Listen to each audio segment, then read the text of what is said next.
আমন্ত্রণ জানাচ্ছি প্রবাসের সংবাদে। সাথে আছি আমি সারা মেহজাবিন। ফেব্রুয়ারিতে নির্বাচনের মাধ্যমে জনগণের হাতে ক্ষমতা ফিরিয়ে দিতে প্রতিশ্রুতিবদ্ধ অন্তর্বর্তী সরকার। কুয়ালালামপুরে সম্মানসূচক ডক্টরেট ডিগ্রি গ্রহণ অনুষ্ঠানে এমনটাই জানিয়েছেন প্রধান উপদেষ্টা ডক্টর মোহাম্মদ ইউনূস। জানান, গণতন্ত্রকে শক্তিশালী করতে প্রকৃত মালিক জনগণের হাতে ক্ষমতা ফিরিয়ে দিতে চায় তার সরকার।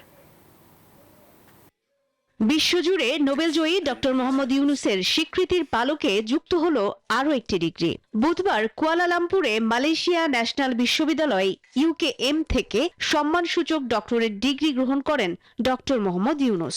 সামাজিক ব্যবসা প্রসারে অনন্য অবদানের স্বীকৃতি হিসেবে তাঁকে এই সম্মাননা দেওয়া হয়।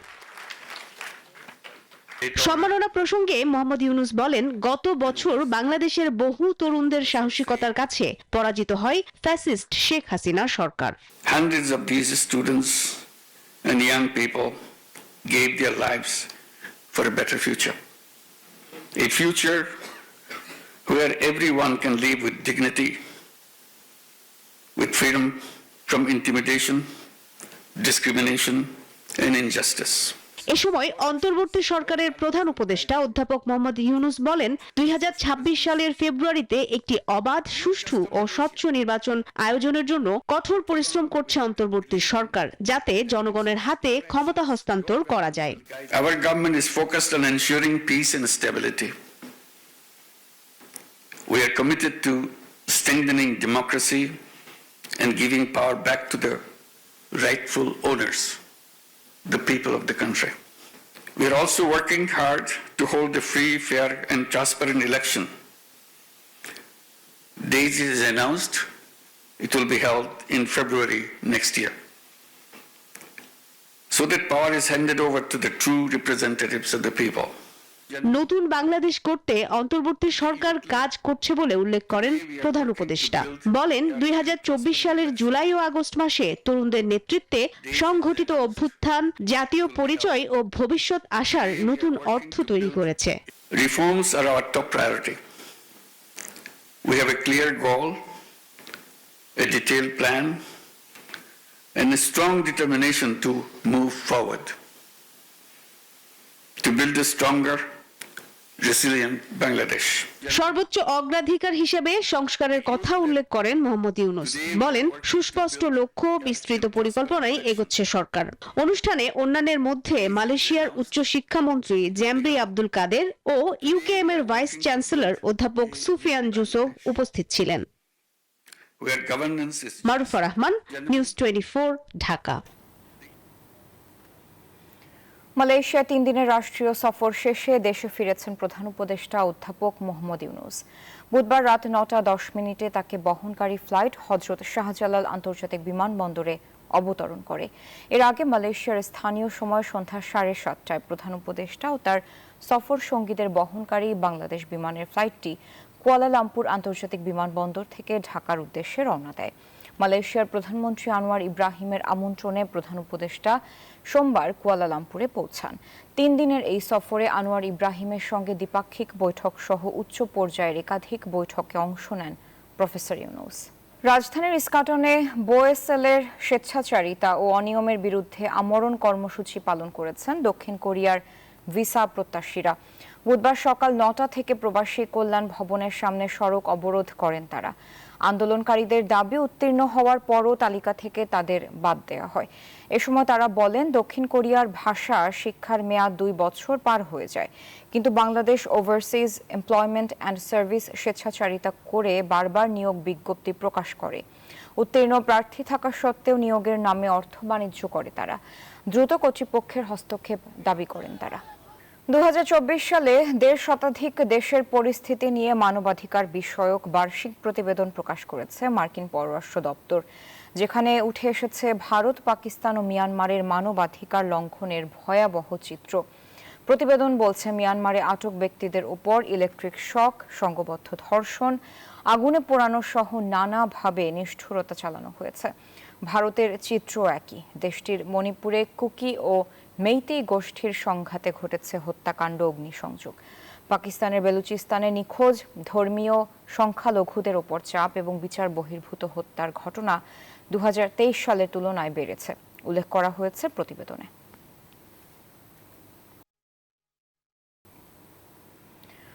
বাংলাদেশের মৌসুমী ফলের স্বাদ আর গন্ধে যুক্তরাজ্যের বাজারেও রয়েছে এর বিশাল রাজত্ব।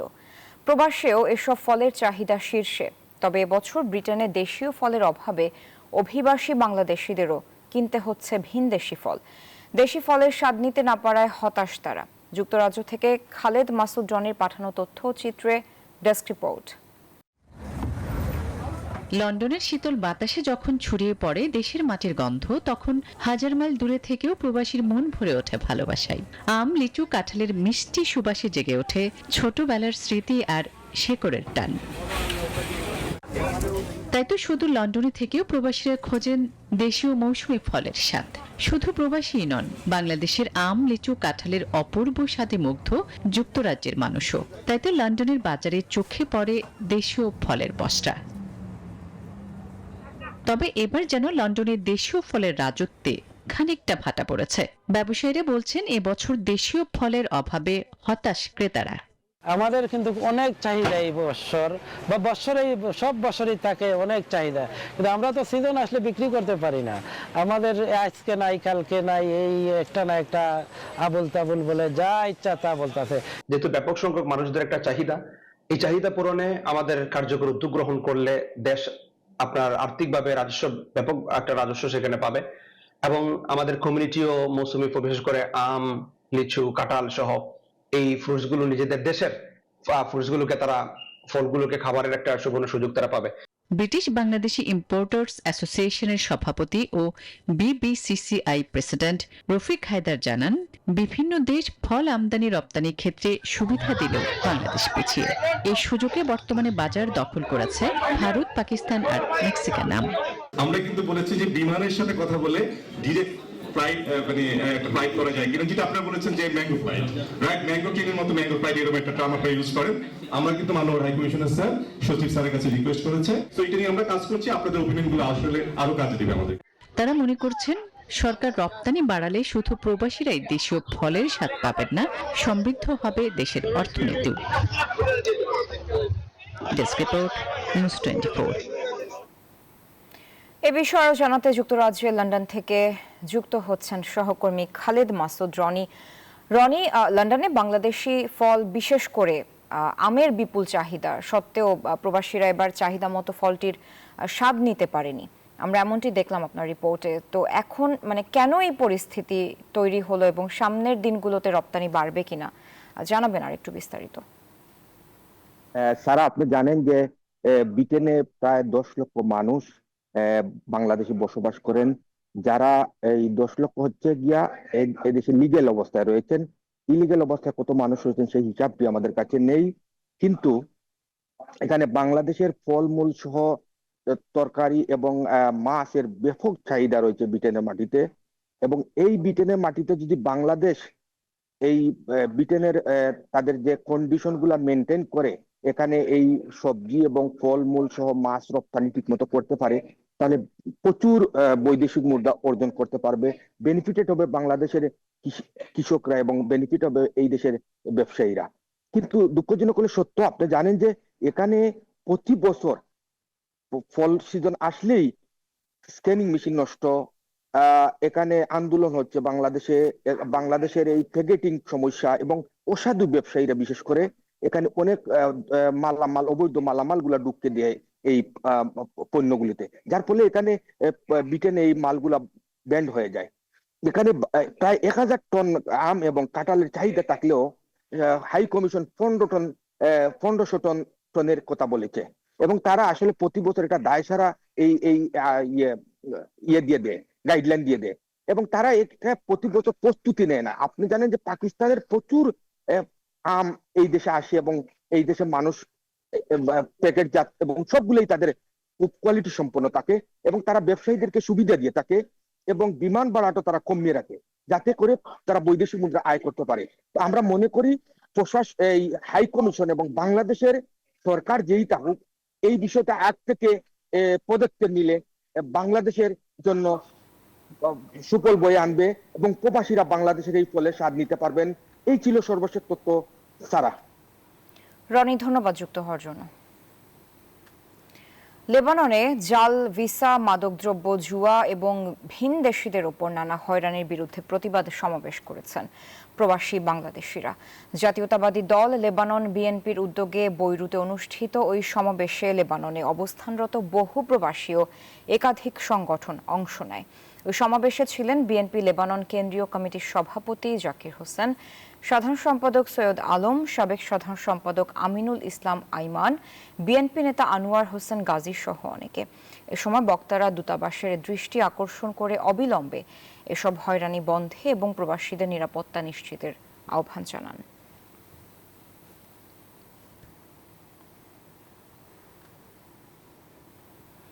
সংযুক্ত আরব আমিরাতের আবু ধাবিতে বাংলাদেশ দূতাবাসে যথাযোগ্য মর্যাদায় পালিত হয়েছে রেমিটেন্স যোদ্ধা দিবস এবং জুলাই অভ্যুত্থানের বর্ষপূর্তি। এই উপলক্ষে জুলাই ইনফ্রামস শীর্ষক আলোকচিত্র ও গ্রাফিতি প্রদর্শনী এবং আলোচনা সভার আয়োজন করা হয়। অনুষ্ঠানে সভাপতিত্ব করেন আবু ধাবিতে নিযুক্ত বাংলাদেশের রাষ্ট্রদূত তারেক আহমেদ। আলোচনায় 2024 সালের জুলাই আন্দোলনে প্রবাসীদের অসামান্য অবদান স্মরণ করা হয়। প্রবাসীদের প্রতি আহ্বান জানানো হয় বৈধ পথে রেমিটেন্স পাঠানোর। এ সময় প্রান্তিক পর্যায়ে প্রবাসী কর্মী, কমিউনিটি নেতৃবৃন্দ তাদের অভিজ্ঞতা ও প্রত্যাশা তুলে ধরেন। অনুষ্ঠান শেষে জুলাই অভ্যুত্থানে নিহতদের আত্মার শান্তি কামনায় দোয়া করা হয়।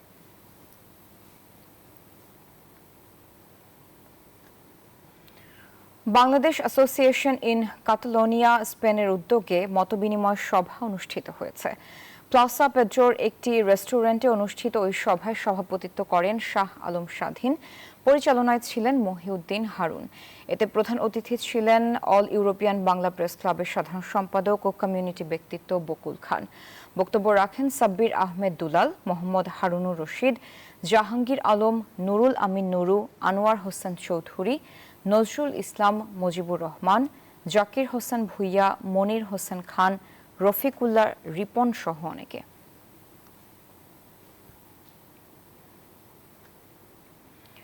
মাইজভান্ডারির Shah Emdadia blood donors group Kuwait শাখার উদ্যোগে হয়ে গেল রক্তদান কর্মসূচি।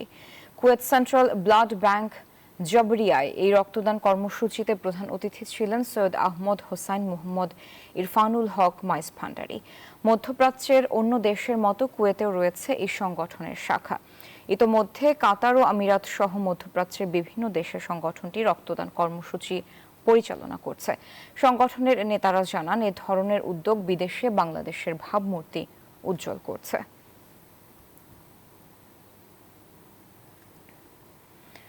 কানাডার ক্যালগারিতে চট্টগ্রাম বিভাগের বনভোজন ও মেজবানি ফেস্টে বসে প্রবাসীদের মিলন মেলা। গল্প, গান আর আড্ডায় ক্যালগারির নর্থ গ্লেনমোর পার্ক পরিণত হয় একখণ্ড বাংলাদেশে। কানাডা থেকে লায়লা নুসরাতের তথ্য ও চিত্র ডেস্ক রিপোর্ট। শ্রাবণের মেঘ আর রৌদ্রের লুকোচুরির এক অভূতপূর্ব পরিবেশে ক্যালগেরির নর্থ গ্ল্যানমোর পার্কে জমে ওঠে চট্টগ্রাম বিভাগের বার্ষিক বনভোজন। সেখানে গল্প, গান আর আড্ডায় মেতে ওঠেন অভিবাসী বাংলাদেশিরা। প্রবাসীদের মিলন মেলা পরিণত হয় একখণ্ড বাংলাদেশে। খুবই এনজয় করতেছি, বাচ্চারা সবাই খুব এনজয় করতেছে, আমরা সবাই মিলে পরিবেশটাকে খুবই এনজয় করতেছি, আর সবার মধ্যে একটা সেতু বন্ধন ক্রিয়েট হয়েছে, এটা নিয়ে খুব ভালো লাগছে। ছিল চট্টগ্রামের মেজবান আর বিভিন্ন সুস্বাদু খাবারের পসরা।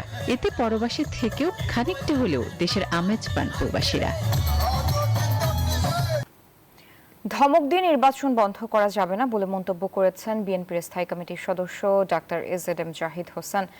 বলেন, এমন হুমকিকে নির্বাচন বানচালের ষড়যন্ত্র হিসেবে দেখছে তার দল। অন্যদিকে দলটির সিনিয়র যুগ্ম মহাসচিব রুহুল কবির রিজভী অভিযোগ করেন, ধর্মভিত্তিক একটি রাজনৈতিক দল নিজেদের অপকর্ম আড়াল করতে বিএনপির বিরুদ্ধে অপপ্রচার চালাচ্ছে। রাজধানীতে আলাদা দুটি কর্মসূচিতে এসব কথা বলেন তারা। বুধবার সকালে বিএনপির প্রতিষ্ঠাতা শহীদ রাষ্ট্রপতি জিয়াউর রহমানের সমাধিতে শ্রদ্ধা নিবেদন করে চিকিৎসকদের সংগঠন ডক্টরস অ্যাসোসিয়েশন অফ বাংলাদেশ ড্যাবের নবনির্বাচিত কমিটি। এতে যোগ দেন বিএনপির জাতীয় স্থায়ী কমিটির সদস্য অধ্যাপক ডাক্তার এজেডএম জাহিদ হোসেন। এ সময় তিনি বলেন, প্রধান উপদেষ্টা বারবার ফেব্রুয়ারিতে নির্বাচন আয়োজনের কথা বলছেন, অথচ সরকারের একটি অংশ নানান দাবিতে হুমকি দিচ্ছেন ভোট হতে দিবেন না। পিআর পদ্ধতির সমালোচনা করে ডাক্তার জাহিদ বলেন, পেছনের দরজা দিয়ে ক্ষমতায় বসতে আগ্রহীরাই সংখ্যানুপাতিক পদ্ধতির ভোট চান। আজকে মানুষের জন্য আকাঙ্ক্ষা হচ্ছে আমার ভোট আমি দেব, যাকে খুশি তাকে দিব, নির্বিঘ্নে দিব, নিঃশঙ্ক চিত্তে দিব। কাজেই যারা আজকে ধমক দেন নির্বাচন হতে দিবেন না, তারা কি ভেবে দেখেছেন জনগণ কি এটা চায়? এদিকে সকালে গুলশানে বিএনপি চেয়ারপারসনের রাজনৈতিক কার্যালয়ে এক সংবাদ সম্মেলনে বিএনপি নেতা রুহুল কবির রিজভী অভিযোগ করেন, একটি দল নিজেদের অপকর্ম আড়াল করতে বিএনপিকে নিয়ে অপপ্রচার চালাচ্ছে। বানোয়ার দিয়ে কি বলে যে কাহিনী তৈরি করে, কল্পকাহিনী তৈরি করে বিএনপির বিরুদ্ধে অপপ্রচার, এটা হচ্ছে রাজনৈতিকভাবে যারা একেবারে অপসংস্কৃতি মধ্যে ভোগেন এবং ন্যূনতম যাদের কোনো রাজনৈতিক সভ্যতা বলে কিছু নেই, তারাই এই কাজগুলি করতে পারে। পিআর পদ্ধতির নির্বাচনে দেশের মানুষ এখনো প্রস্তুত নয় উল্লেখ করে রিজভী আহমেদ বলেন, এই দাবি যারা করছেন তারা জটিলতা সৃষ্টির চেষ্টা করছেন। এই চর্চাটা যদি স্বাধীনতার পর। মাসুদ সুমন, নিউজ 24, ঢাকা। কেউ বললে নির্বাচন বন্ধ হয়ে যাবে এমনটা ভাবার কারণ নেই, এমন মন্তব্য করেছেন অর্থ উপদেষ্টা ডক্টর সালেউদ্দিন আহমেদ। সুষ্ঠু নির্বাচনের জন্য স্বরাষ্ট্র মন্ত্রণালয়কে সব সহায়তা দেওয়ার কথাও জানান তিনি। বুধবার সচিবালয়ের সার্বজনীন পেনশন অ্যাপ উদ্বোধন করেন উপদেষ্টা। সংবাদ সম্মেলনে বলেন, এবারও ঋণ খেলাপিরা ভোটে দাঁড়াতে পারবেন না, নির্বাচন কমিশনের উচিত খেলাপিদের শনাক্ত করা। জাতীয় পেনশন কর্তৃপক্ষের আয়োজনে ইউনাইটেড পেনশন অ্যাপের উদ্বোধন উপলক্ষে সংবাদ সম্মেলনের আয়োজন করে অর্থ মন্ত্রণালয়। উপস্থিত ছিলেন অর্থ উপদেষ্টা ডক্টর সালেউদ্দিন আহমেদ। আগামী নির্বাচন নিয়ে বিভিন্ন প্রশ্নের উত্তর দেন অর্থ উপদেষ্টা। বলেন, ঋণ খেলাপিরা নির্বাচনে অংশ নিতে পারবেন না, এটা পুরনো সিদ্ধান্ত। নির্বাচন কমিশনের উচিত তাদের শনাক্ত করা। নির্বাচনে কালো টাকার ব্যবহার নিয়েও নিজেদের অবস্থানের কথা জানান অর্থ উপদেষ্টা। কারো টাকা যাতে আমি সবসময় অর্থনৈতিক উন্নতি রাজনৈতিক কালচারের সাথে, এখন যদি কোনো যদি এনকারেজ করে টাকা পয়সা দিয়ে সে করবেন, নমিনেশন দেবেন, ভোট দেবেন, তখন আমি তো অর্থ মন্ত্রণালয় থেকে কিছু বেশি চাই। ঋণ খেলাপি থিওরিটিক্যালি পারে না তো। ঋণ খেলাপি আমার সময় একজন ঋণ খেলাপিও পায় নাই, মানে নিয়ম কিন্তু ইলেকশন কমিশন ঋণ খেলাপি দেখবে লাস্ট ডে পর্যন্ত, কিন্তু বাংলাদেশ ব্যাংকের সিআইবি এখন তার সুবিধা তো ব্যাংকের কাছেই তো আছে, কিন্তু প্রবলেমটা কি কোর্টে একটা স্টে অর্ডার নিয়ে আসে। উপদেষ্টা বলেন, কেউ বললেই নির্বাচন বন্ধ হয়ে যাবে এমনটা ভাবার কারণ নেই, আগামী নির্বাচন অবশ্যই সুষ্ঠু হবে। রাজনৈতিক বক্তব্য রাখুক না রাজনৈতিক, আমি তো বামপন্থী রাজনৈতিক, আমি কত কথা বলছি, বন্ধ করে দাও, হল বন্ধ করে দাও বলছে নাকি, আমার কাছে কি হল বন্ধ হয়ে গেছে নাকি? তখন মারামারি করি না আর কি, পারি নাই মারামারি, এখন মারামারি করা বন্ধ করে। ফেব্রুয়ারিতে জাতীয় নির্বাচন সুষ্ঠু করতে সব ব্যবস্থাই নেবে অর্থ মন্ত্রণালয়। স্বরাষ্ট্র মন্ত্রণালয়কে দেওয়া হবে সব ধরনের সহযোগিতা, বলেন অর্থ উপদেষ্টা। আমরা যথাসামর্থ্য সাপোর্ট দিচ্ছি অর্থ মন্ত্রণালয় থেকে, ল অ্যান্ড অর্ডারের জন্য যা যা লাগে। শানাজি ইয়াসমিন, নিউজ 24, ঢাকা। এই ছিল প্রবাসী সংবাদে। এতক্ষণ সাথে থাকার জন্য ধন্যবাদ সবাইকে।